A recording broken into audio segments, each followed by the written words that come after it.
যার কথা মতো নামাজ পড়বো তার কথা মতোই রাজনীতি করব, যার কথা মতো হজ করব, যাকাত দিব, তার কথা মতো পার্লামেন্ট চালাবো, যার কথা মতো হজ করব, যাকাত দিব, সেজদা দিব, তার কথা মতোই বঙ্গভবন আর সেক্রেটারিয়েট চালাবো।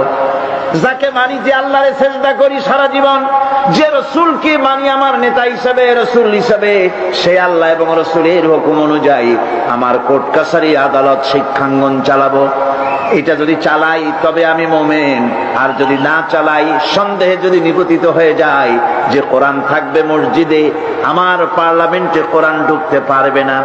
কোরআন পার্লামেন্ট শুরু হওয়ার সময় একবার তেলাওয়াত হবে, কিন্তু তা আমল করা হবে না।